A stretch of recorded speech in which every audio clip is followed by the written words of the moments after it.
إن الذين يكتمون ما أنزل الله من الكتاب ويشترون به ثمنا قليلا أولئك ما يأكلون في بطونهم إلا النار ولا يكلمهم الله يوم القيامة ولا يزكيهم ولهم عذاب عليم. صدق الله العظيم وصدق رسوله النبي الأمين المتين الكريم ونحن على ذلك لمن الشاهدين والشاكرين والحمد لله رب العالمين. درود پاک پڑھیں اللہم صلی علی سیدنا مولانا محمد وبارک وسلم صلاۃ و سلام علیک یا رسول اللہ صلی اللہ علیہ وسلم. دو شادیوں کا تذکرہ سن کر ہمارے نوجوان ہنس رہے تھے اور شاید دل میں خوش ہو رہے ہوں گے، مگر جنہوں نے ایک کی ہے پہلے ان سے معلوم کر لیجیے گا کہ حالت کیا ہے، بعد میں دھوکہ سوچیے گا. سورہ بقرہ کی آیت نمبر 174 ہے اور اس کا ترجمہ میں پیش کر رہا ہوں. حضور محدث اعظمین علیہ الرحمہ اس کا ترجمہ بھی بیان فرماتے ہیں: وہ لوگ نہیں کھاتے اپنے پیٹ میں مگر آگ، اور نہ کلام فرمائے گا ان سے اللہ قیامت کے دن،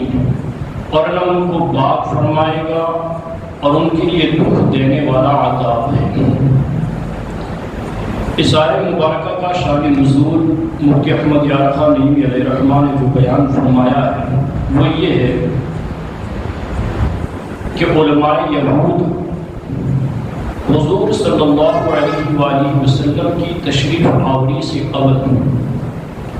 آپ کا اسم شریف اور آپ کی صفات کو لوگوں میں بیان کرتے تھے اور یہ کہتے تھے کہ نبی آخر الزمان صلی اللہ تعالی علیہ وآلہ وسلم ہم میں سے تشریف لائیں گے،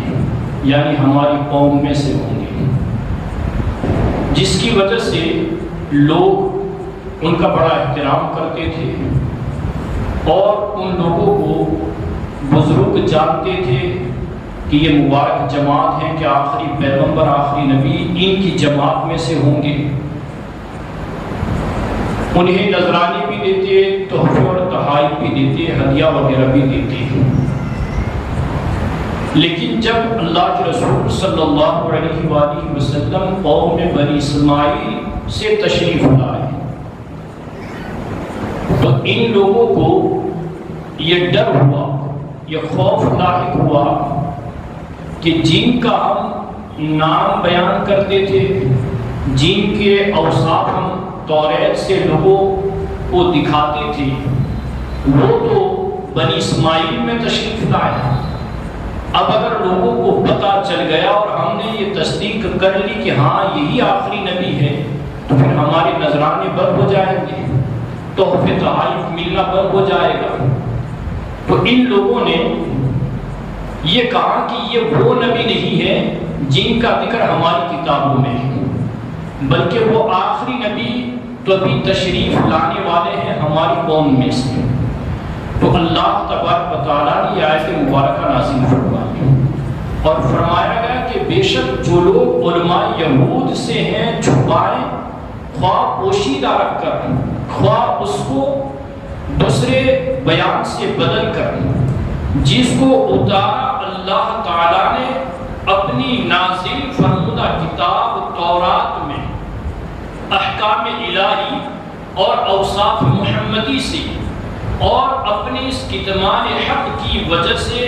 اپنی جاہل عوام اور نادان پیروکار سے حاصل کرے، وصول کرے، بالکل حقیر، فنا ہو جانے والی، باقی نہ رہنے والی تھوڑی قیمت. ایسوں کو یہ خوف لگا رہتا ہے کہ اگر ہم نے حق باتیں یعنی احکام الہی اور اوصاف محمدی جو ہماری آسمانی کتاب میں ہیں ان سب کو من وعن ظاہر کرنا شروع کر دیا تو ہم ان سے بے وقوف بنا کر جو مال حاصل کر لیتے ہیں اسے حاصل نہ کر سکیں گے. یعنی پھر علماء یہود اور قوم یہود کے جو سردار تھے، لیڈر تھے، ان لوگوں نے وہ باتیں چھپانی شروع کی جو آسمانی صحیفوں میں، آسمانی کتابوں کے اندر موجود تھی، یعنی ہمارے نبی اکرم صلی اللہ علیہ وآلہ وسلم کا تذکرہ توریت میں بھی ہے، انجیل اور زبور کے اندر بھی ہے۔ اللہ تبارک و تعالیٰ نے ہمارے نبی کے اوصاف اور آپ کے خصائل، آپ کے محاسن، یہ ساری چیزیں توریت میں، آسمانی کتابوں کے اندر بیان فرمائی ہیں، اور علماء یہود اور قوم یہود کے جو لیڈر اور سردار تھے وہ سب کچھ جانتے تھے کہ جس آخری نبی کی نشانیاں اور ان کے اوصاف اور ان کے محاسن جو ہماری کتابوں میں ہیں وہ یہی محمد رسول اللہ صلی اللہ علیہ وسلم ہے۔ لیکن اس کے باوجود وہ اس ڈر اور خوف سے کہ جو نذرانے ہمیں مل رہے ہیں، چونکہ حضور علیہ السلام بنی اسماعیل میں تشریف لائے، تو انہیں یہ ڈر اور یہ خوف تھا، یہ خدشہ تھا کہ اگر ہم نے ان کی تصدیق کر لی اور ہم نے یہ کہہ دیا کہ ہاں یہ وہی آخری پیغمبر ہے جن کا تذکرہ ہماری کتابوں میں ہے، آسمانی کتابوں میں ہے، تو پھر لوگ ہمیں نذرانے نہیں دیں گے، لوگ ہمیں ہدیے اور تحفے نہیں دیں گے، جو ان سے ہمیں مال مل رہا ہے وہ بند ہو جائے گا، جو ہم ان سے مال وصول کر رہے ہیں وہ ختم ہو جائے گا۔ تو ان خطرات اور ان خدشات اور ان خوف اور ڈر کی وجہ سے علماء یہود اور قوم یہود کے لیڈر نے تحریف کرنی شروع کی۔ مطلب یہ کہ ان لوگوں نے یہ باتیں چھپائی اور ظاہر نہیں کرتے تھے۔ جو مضمون تھا کتاب میں چھپانا تین طریقے سے ہوتا ہے۔ ایک تو یہ کہ جو مضمون ہے، جو لیٹر ہے، مضمون ہے جو کتاب کے اندر لکھا ہوا ہے، اس سے مطلع نہ ہونے دینا، کسی کو اس سے آگاہ نہ ہونے دینا کہ کتاب کے اندر یہ مضمون ہے، یہ بھی ایک چھپانا ہے۔ دوسرا یہ کہ دیکھنے نہ دینا، کہ بھئی کتاب مانگے دیکھنے کے لیے کہ ہمیں دیکھنے کے لیے دیجیے، ہم دیکھیں کیا لکھا ہوا ہے، تو کتاب نہ دینا دیکھنے کے لیے، یہ بھی ایک چھپانا ہے۔ اور ایک چھپانا یہ بھی ہے کہ جو معنی مراد ہو اس معنی مراد کو بیان نہ کرنا، بلکہ اصل معنی کو چھوڑ کر غلط تعبیریں بیان کرنا، غلط معنی بیان کرنا اور غلط مفہوم اور مطلب پیش کرنا، یہ بھی ایک طرح کا چھپانا ہوتا ہے نا۔ تو علماء یہود یہ کرتے تھے کہ جو حضور علیہ السلام کے اوصاف آسمانی کتابوں میں موجود تھے، توریت زبور انجیل میں، جب ان سے کوئی پوچھتا تو وہ کہتے کہ نہیں ایسا نہیں لکھا ہوا ہے، اسے چھپاتے یا اس کا معنی بدل کر پیش کرتے کہ اس کا یہ معنی نہیں ہے بلکہ یہ، یعنی کہ غلط معنی بیان کرتے، غلط تعویل کرتے۔ تو غلط تعویل کرنا یہ بھی تحریف ہے، یعنی رد و بدل ہے، یہ بھی کیا ہے؟ رد و بدل کرنا ہے۔ تو یہ تحریف کرتے، رد و بدل کرتے، غلط تعبیریں بیان کرتے، اس ڈر سے کہ اگر ہم نے حق بات واضح کر دی تو نذرانے ملنے بند ہو جائیں گے۔ تو یہ علماء یہود کی حرکت اور قوم یہود کے جو لیڈر تھے ان کی یہ حرکت تھی، ان کا یہ طرز عمل تھا کہ صحیح باتوں کو چھپاتے تھے اور غلط باتیں لوگوں کے سامنے پیش کرتے تھے۔ تو فرمایا گیا کہ یہ لوگ جو مال وصول کر رہے ہیں اور مال جو حاصل کر رہے ہیں، غلط باتیں بیان کر کے، غلط تعبیریں کر کے، غلط معنی پیش کر کے اور حضور کے اوصاف کو چھپا کر، اچھا یہ بھی چھپانا ہے کہ جو حضور کی عظمتوں کا ذکر موجود ہے قرآن پاک کے اندر، احادیث طیبہ میں، تو حضور کی عظمت پر جو باتیں قرآن اور حدیث میں ہے اس کو بیان نہ کرنا اور دوسری باتیں بیان کرنا جس سے بظاہر یہ لوگوں کو محسوس ہو کہ حضور کی ذات میں معاذ اللہ یہ عیب ہے، یہ نقص ہے، یہ کمی ہے، ایسی باتیں بیان کرنا اور جو حضور کی عظمت پر دلالت کرنے والی باتیں ہیں ان باتوں کو پیش نہ کرنا، ان باتوں کو چھوڑ دینا، چھپا دینا، یہ بھی چھپانے کے حکم میں ہے۔ اور یہ یہودیوں ہی کا طریقہ ہے، جیسا کہ آج کل بھی یہ طرز عمل ہو رہا ہے۔ تو یہ لوگ مال وصول کرتے تھے، تو اب قرآن میں فرمایا گیا کہ یہ لوگ جو مال لے رہے ہیں، غلط تحریف، غلط تعویل بیان کر کے اور حضور کے اوصاف، حضور کی نعت کو چھپا کر لوگوں کے سامنے بیان نہ کر کے جو مال لے رہے ہیں، فرمایا گیا حقیقت یہ ہے کہ وہ لوگ نہیں کھاتے اور نہیں ڈالتے اپنے پیٹ میں مگر آگ. یعنی یہ جو بظاہر مال لے رہے ہیں یہ مال نہیں کھا رہے ہیں، بلکہ یہ تو در حقیقت اپنے پیٹ میں آگ جمع کر رہے ہیں، یہ آگ ڈال رہے ہیں. ان رشوت کے لقموں کی گرمی و سوزش سے ہمیشہ ان کا وجود جلتا رہے گا، چونکہ ان کا وجود پلید ہے، ناپاک ہے، گناہوں سے آلودہ ہو چکا ہے. ان کا وجود گناہوں کی گندگیوں سے لت پت ہے اور جہنم کے حقدار اور مستحق ہے، اور قیامت کے دن ایسے لوگوں کو جہنم میں دھکیل دیا جائے گا، ایسے لوگوں کو دھکیل دیا جائے گا، پھینک دیا جائے گا. فرمایا کہ بالآخر یہ حرام لقمے ان کو دوزخ کی آگ تک پہنچا دیں گے. اور صرف اتنا ہی نہیں بلکہ نہ کلام فرمائے گا ان سے اللہ تعالیٰ قیامت کے دن. یعنی عذاب میں مبتلا تو ہوں گے مگر رب کی رحمت سے بھی محروم کر دیے جائیں گے، اللہ کی رحمت سے وہ دور کر دیے جائیں گے. اللہ تعالیٰ براہ راست ان سے کلام نہیں فرمائے گا، اللہ تبارک و تعالیٰ ان سے کلام نہیں فرمائے گا، بلکہ اس نعمت سے بھی وہ محروم کر دیے جائیں گے. حدیث پاک کے اندر ایسے لوگوں کا ذکر ہمیں ملتا ہے کہ جن سے رب تبارک و تعالیٰ قیامت کے دن کلام نہیں فرمائے گا. حضرت ابو ذر رضی اللہ تعالیٰ عنہ سے یہ روایت مروی ہے، اللہ کے رسول صلی اللہ تعالیٰ علیہ وآلہ وسلم نے فرمایا کہ اللہ تبارک و تعالیٰ قیامت کے دن 3 لوگوں سے کلام نہیں فرمائے گا، نہ ان کی طرف نظر رحمت فرمائے گا بلکہ انہیں دردناک عذاب دیا جائے گا. نمبر 1، جو تکبر کی نیت سے اپنی چادر کو ٹخنوں کے نیچے تک لٹکائے. ازراہ تکبر، اپنی چادر کو ٹخنوں کے نیچے لٹکائے، ایسے شخص سے اللہ تبارک و تعالیٰ قیامت کے دن کلام نہیں فرمائے گا، نہ نظر رحمت اس پر فرمائے گا. اور دوسرا احسان جتانے والا، اور تیسرا جھوٹی قسم کھا کر سودا بیچنے والا. احسان جتانے والا، کسی کو ہم نے دیا، ہمیں کچھ ضرورت پڑ گئی، ہم نے اسے کوئی کام سونپا کہ یہ کر دینا، اس نے انکار کر دیا. میں نے تو تیری مدد کی تھی، اگر میں مدد نہ کرتا تو آج کھڑا ہوتا. یا اسے دانے دینا یا کچھ سنانا، یہ ہے احسان جتانا. اور جھوٹی قسمیں کھا کر سودے بیچنا. اللہ کی قسم،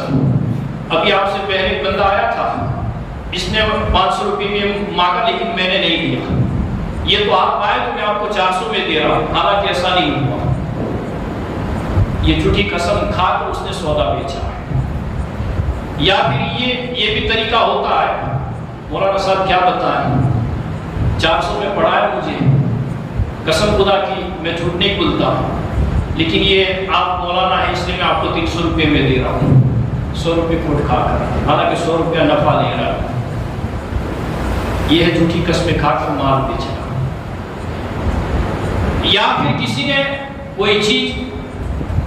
بڑی معذرت کے ساتھ کوئی اپنے اوپر نہ لے، اصلاح کی نیت سے پیش کر رہا ہوں اس کے ضمن میں، چونکہ تفسیر ہے، بتانا میری ذمہ داری ہے اور ماحول ایسا ہے ہوتا ہے. کسی نے کوئی چیز بنانے کے لیے دی، جیسے ہم گیرج میں گاڑی وغیرہ رکھتے ہیں، سامان وغیرہ بنانے کے لیے رکھتے ہیں. اب گاڑی بنانے کے لیے مثال دے رہا ہوں، اگر کوئی گیرج کا کام کرتا تو اپنے اوپر نہ دے، اور اگر کرتا ہے تو اپنی اصلاح کرے. کہ ہم نے گاڑی بنانے کے لیے دی، اس میں کوئی اتنا خاص نقصان نہیں تھا، ہم نے کہا بھائی گاڑی دیکھ لیجئے گا، سروس کر دیجئے گا. اب کہا ٹھیک ہے، آپ 2-3 گھنٹے کے بعد آئے، اب گئے، اتنا پالش دے دیا، وہ سب یہ بھی خراب چیز تھی، یہ بھی خراب چیز تھی، یہ بھی خراب چیز تھی، حالانکہ ایسا کچھ نہیں تھا. یہ ہے جھوٹ. تو ایسا مارکیٹ میں ہوتا. یہ دیکھ میں نے اداہرن دیا، ایک ایگزامپل آپ کے سامنے پیش رکھا. تو 3 لوگ ایسے ہیں. ایک وہ شخص بھی ہے حضرت ابو ہریرہ رضی اللہ تعالیٰ کی روایت میں کہ بوڑھا زانی جو بڑھاپے میں زنا کرے، اللہ اس پر بھی نظر رحمت نہیں فرمائے گا. اور ایک متکبر فقیر، یعنی فقر میں تکبر کرے، اللہ اس پر بھی نظر رحمت نہیں فرمائے گا۔ تو یہ لوگ بھی ہیں کہ جن سے قیامت کے دن اللہ تبارک و تعالیٰ کلام نہیں فرمائے گا۔ اللہ جس سے کلام فرما دے یہ بہت بڑی نعمت ہے۔ براہ راست مومنین سے اللہ کلام فرمائے گا قیامت کے دن، تو براہ راست اللہ تعالیٰ مومنوں سے کلام فرمائے گا، مگر ایسے کچھ لوگ ہیں کہ ان اعمال بد کی وجہ سے ان کے ایسے جرائم ہوں گے جس کی وجہ سے اللہ قیامت کے دن نہ کلام فرمائے گا نہ نظر رحمت فرمائے گا۔ تو ایک تو میں نے جو احادیث مبارکہ کی روشنی میں بیان کیا، اور ایک یہ لوگ جو حضور کے اوصاف چھپاتے ہیں اور جھوٹی قسمیں کھا کر اور جھوٹی باتیں پیش کر کے لوگوں سے مال وصول کرتے ہیں اور حضور کی تعریف و توصیف والی باتیں لوگوں کے سامنے پیش نہیں کرتے، کہتے نہیں قرآن میں ایسا نہیں ہے، حدیث میں ایسا نہیں ہے۔ تو جو لوگ حضور کے اوصاف اور حضور کی عظمت پر دلالت کرنے والی باتیں چھپاتے ہیں، ایسے لوگوں سے اللہ تبارک و تعالیٰ قیامت کی دن نہ کلام فرمائے گا نہ نظر رحمت فرمائے گا، بلکہ دردناک عذاب میں مبتلا کر دیے جائیں گے۔ فرمایا کہ ایسا کلام جو ان کے لیے باعث رحمت ہو، جس سے انہیں آسانی و راحت میسر ہو، یعنی ایسا کلام کہ جس رب کے کلام کرنے سے بندوں کو مومنین کو راحت نصیب ہو اور آسانی میسر ہو کہ اللہ تبارک و تعالیٰ نظر رحمت فرمائے گا، نظر رحمت فرما کر ان سے کلام فرمائے گا۔ ظاہر سی بات ہے جب رب نظر رحمت فرمائے گا تو پھر بخشش ہی ہونی ہے، مغفرت ہی ہونی ہے۔ تو فرمایا کہ ایسا کلام جو ان کے لیے باعث رحمت ہو، باعث سکون ہو، جس سے انہیں آسانی و راحت میسر ہو، یا یہ کہ رب قہار اپنے کمال غضب کے سبب ان سے بالکل لیا خطاب نہ فرمائے گا، یعنی بالکل خطاب نہیں فرمائے گا، بلکہ ملائکہ کے ذریعہ سوال ارشاد فرما دے گا، براہ راست سے کلام نہیں فرمائے گا، بلکہ فرشتوں سے کہے گا تم اس سے گزر، یہ اس قابل نہیں ہے کہ میں ان سے سوال کروں۔ اس قدر اللہ تبارک و تعالیٰ کا غضب ہوگا، ناراضگی ہوگی۔ الغرض اللہ عز و جل نہ انہیں اپنے کلام رحمت سے نوازے گا اور نہ ہی گناہوں کے میل کچیل سے ان کو پاک فرمائے گا۔ آتش جہنم بھی ان کی بدعمالیوں کو جلائے گی اور انہیں پاک نہ کر سکے گی، اور ان کے لیے ہمیشہ ہمیشہ کے لیے دکھ دینے والا جہنم کا عذاب ہے۔ المختصر ان کا فنا ہو جانے والا خبیث چیزوں کا کھانا گویا جہنم کی آگ کو شکم میں ڈالنا ہے، اور حق کو چھپانا اور اپنے کلام سے اسے ظاہر نہ کرنا خود خدائے عز و جل کے کلام و خطاب سے محروم ہونا ہے۔ ایسے ہی جھوٹے علماء سو کی جھوٹی شہادت کے ذریعے نبی کریم کو اذیت دینا اور آپ کو تکلیف پہنچانی ان کو اس لائق نہیں رکھتا کہ ان کو پاک و صاف کیا جائے، یعنی ان کے گناہ کا جو میل ہوگا، جو گندگی ہوگی، وہ گناہوں کا میل، وہ گندگی پاک صاف نہیں ہوگی، یعنی اللہ انہیں گناہوں سے پاک صاف نہیں فرمائے گا، بلکہ انہیں جہنم میں دھکیل دیا جائے گا۔ ان لوگوں کو ایک علماء یہود جنہوں نے ہمارے نبی کے اوصاف چھپائے، حضور کی نعت جو توریت میں تھی لوگوں کے سامنے بیان نہ کی اور چھپاتے رہے، تو اس چھپانے کی وجہ سے ان کا یہ انجام ہوگا۔ اگر آج بھی کوئی قرآن اور حدیث سے حضور کی نعت چھپاتا ہے، حضور کی اوصاف میں اور حضور کی شان میں جو آیت قرآن میں موجود ہے اور احادیث طیبہ میں حضور کی عظمت پر جو حدیثیں موجود ہیں، ان احادیث اور ان آیات کو چھپاتا ہے، تو اس کا بھی انجام وہی ہونا ہے جو علماء یہود کا ہونا۔ اللہ تبارک و تعالی ہمیں عظمت رسول پر پہرا دینے کی توفیق عطا فرمائے اور عشق رسول کی دولت سے اللہ ہم سب کو مالا مال فرمائے، درس کی غلطیوں کو اللہ معاف فرمائے۔ استغفر اللہ ربی من کل